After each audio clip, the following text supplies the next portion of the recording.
All these members of this team were quite magnanimous in the engagements that we got into. And amidst all the difficulties that we had at the beginning, even not being able to agree on a common agenda, we were able to put together all the agendas that were brought by both teams and reduce them to 5 thematic areas that we handled, and were able to agree on almost 90% of the issues that were before us.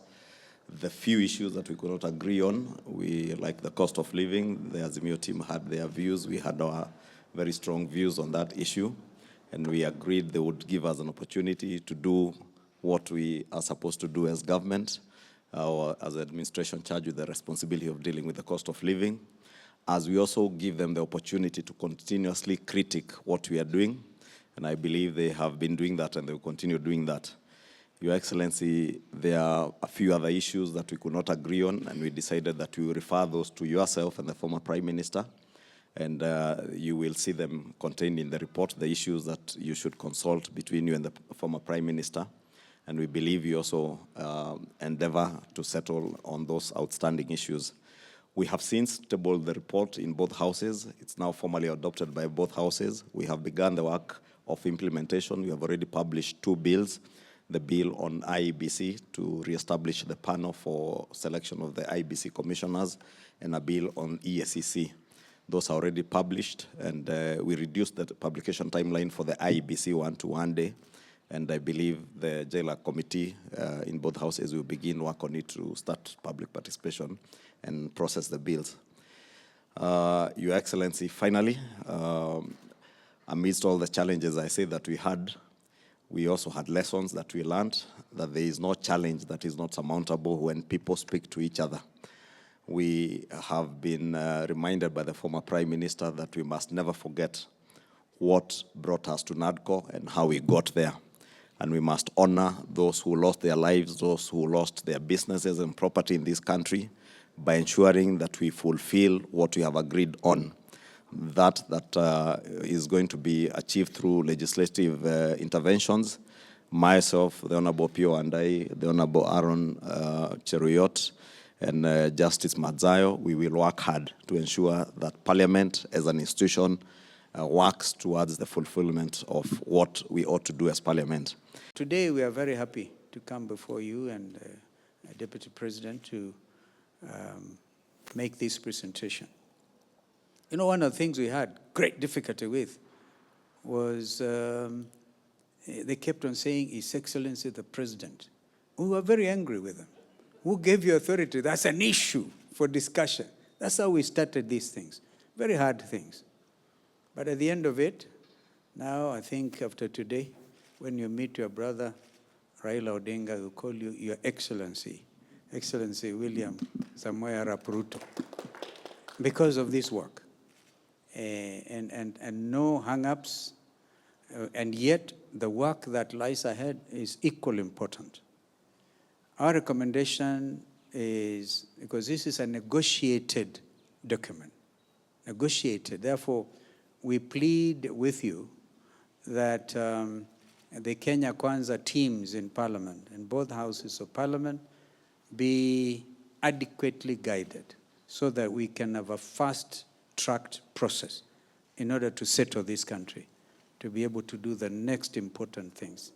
And therefore, I heard Kimani even here refer, he didn't talk when we were with Raila, he did not talk about public participation. And the reason is, you remember Kimani, one of the things we said, we must have these stakeholders. We don't want to be accused of not having had public participation. This doctrine is written in black and white in our Constitution. Therefore, even if you have to do public participation of the bills, consequent bills upon the report, which has happily been adopted, we want to suggest that we do not take all the time. You can do public participation, and then you get a lot of problems coming out of it. So fast-tracking it, and then getting the final product. We all know, for example, we do not have an IBC. The other day I went to take part in elections for the Law Society of Kenya.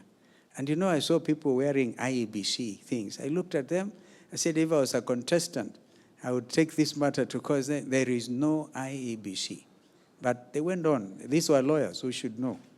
So we don't have an IEBC. So people of Banisha have every reason to feel aggrieved. But then I think we are able, if we fast track this thing, because even the ruling that was made by some judge in this matter did not give the timelines. Aaron kept on, actually, it's like he knew some of these judges. Because you guys, you know, there's this thing in court. But now we're able to move with speed and implement this. So we want to urge again, fast tracking and also having it as it is, because it's a negotiated product. We have precedents highlighting, this position. And it's not like we're in a hurry to force any situation. You know it better. This is your country, and your brother, Raila Odinga, is equally committed to this process. There will be forces, as expected, within the coalitions and outside, within parliament and outside, who may not like to have a peaceful country, and therefore may want to derail even what we have come up with. We want to ask that you use the authority given to you by law to push this thing through. I think that is what I want to say. The 5 agenda items are highlighted in the document, and I think we can now happily present the product to you. Let me take this opportunity to really thank the 2 teams for your pragmatism, for your patience, and for the hours that you have spent to come up with a document that will bring peace and tranquility to our country. Your Excellency, I must admit that I was a bit skeptical from the beginning whether these discussions will see the light of the day. I must admit I had estimated the resilience of the Kenyan people to look for peace and tranquility, and I have since been very impressed by what has happened, and I think this is the way to go. Kenya is bigger than all of us, and we in the executive and our president are very happy to have a peaceful environment, because we have a plan and a mandate with the people of Kenya that would like to execute and implement in a peaceful environment. We are therefore very happy that there is peace and tranquility in the country, and going forward, after the 2 houses have done justice to the report, we believe that we'll have peace forever, and never again shall we settle our political differences in the streets of Nairobi and other towns through violence, through destruction of property, through shouting at each other, but rather talking to each other for the benefit of the people of this great republic. Members of this committee, members of the Secretariat, I want to give you my assurance that I will do the best I can to make sure that we deliver on the agreement that you have made. It is not an agreement of one side versus the other. It is our collective position. And we will mobilize members of parliament. We will mobilize every aspect of what is required so that we can deliver on this commitment. Let me give my commitment that I will do the best I can. We all know, the good thing is that all of us here are members of parliament. Have been members of parliament, let me put it correctly, have been members of parliament. And you know how parliament operates. Even on bills that I went out with my Kenya Kwanza people, we went out, we told people, we are going to run a program called housing. So when it comes to passing the bill on housing, the people you were with on the platform now come again and say, lakini sasa unajua, iko maneno. Then you ask them, but we promised the people. So those dynamics, we have to keep working at them. So I really want to ask Parliament this time round, because whenever I call a PG here, and they really take a lot of my time, I have to explain at length many times. I have to repeat myself for us to forge an agreement. I promise to do the same over this report. And I really want to persuade our members of parliament from both sides of the House to work towards doing the best for Kenya. I ask also colleagues from the other side to also mobilize their teams and take time so that people understand why we are doing this. Because sometimes Parliament pushes back and say they have a mind of their own, and they tell us that they are an independent house, and we should not give them lectures. And I run into that all the time. But I'm sure this time round, knowing the magnitude of what we want to do, I want to ask members of Parliament to really consider working with us on this subject. So I want to say thank you very much. I know my friend, former Vice President, has said that that indeed we have agreed as leaders from the East African community, because it is the turn for the East African side of our continent to provide the leadership for AU. I have consulted with the leaders of our region, and we have agreed to support the candidature of the Honorable Raila Odinga. And it is because, number one, he is Kenyan. Number two, we believe he has the stature and the wherewithal to handle the affairs of that office.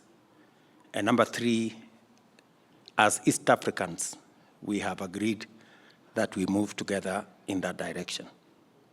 So, my friend Stephen and the teams here, we all remember we pushed the candidature of Amina the last time. We did very well. She won the first round, but she didn't win the final round. And it is another opportunity for us as a country to present a candidate from Kenya for the position of AU. This is not about political sides. This is about Kenya. And we must always remember that there is politics and we have a nation. And when there are issues that concern Kenya as a nation, we must close ranks as communities, as parties, as sides, so that we can all move together. In fact, we do not have as many Kenyans in international positions as we should. I am happy that the outstanding issue of two-thirds gender, finally, both sides have agreed on a way forward. I want to encourage all of us that this time round, I think we have an opportunity to make sure that we deliver on this constitutional imperative. Parliament is teething on a problematic area on the matter of two-thirds gender rule. So hopefully we will be able this time round, and I am very confident that this time round we will get it right, and the women of Kenya will take their place of leadership appropriately in the Republic of Kenya, because we are all the poorer if women have not taken up their position in the leadership of Kenya. Today, I think, is a very important day. We are celebrating International Women's Day. And as we do that, we are having this concurrence of minds on delivering on the two-third gender provision. So I hope, in honor of all our girls, our daughters, our wives, our mothers, and all the women of Kenya, we will be able to do this for us as a country. Let me also congratulate all of you. I know that when you have constituencies, you know, when you represent people, it's difficult to carry everybody's view. And sometimes you get blamed for this or the other. But I am confident that you had the fortitude, the strength, and commitment to make sure that you did the right thing. I am very happy, and I had no doubt in my mind, having traveled this journey as a politician in Kenya for a long time, I had no doubt in my mind that this was an assignment that was doable. And I'm very proud that we finally have a report, and the report has already been adopted by both houses of parliament, and we are now well on course to implementing it. Let me also take this opportunity to commend our former Prime Minister, the Honorable Raila Odinga, for the decision that we jointly made to make sure that we take the country on this path, the path of peace, of dialogue, consultation, conversation, that is what defines Kenya. Kenya is a country that is very well known, and we have credentials as a country, as believers in democracy, and that we can always use democratic means to resolve whatever issues that arise.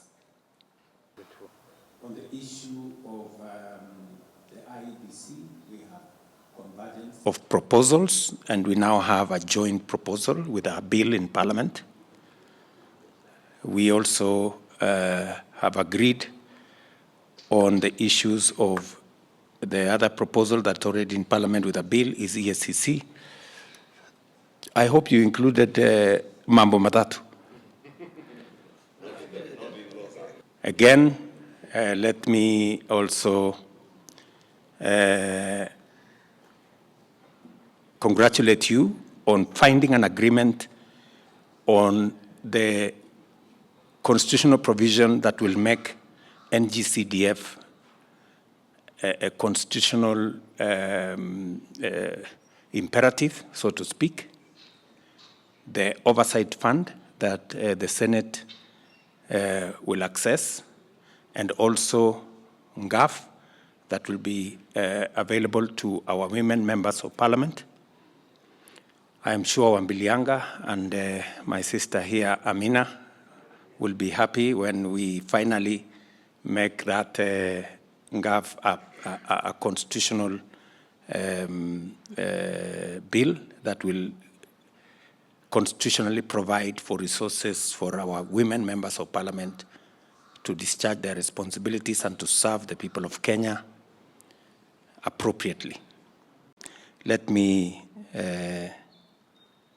commit to you, as I commit to the nation, that we will continue to do our best as a country to forge unity, peace, and so that we can drive the progress of Kenya, which leaves no citizen, no community, no side behind, that we will all move together. When finally the history of Kenya will be written, I am sure that if you will not have a chapter, you will not miss some paragraphs in some place, that there were some good people who did a good job for Kenya. But when finally I write mine, surely you'll have a chapter. So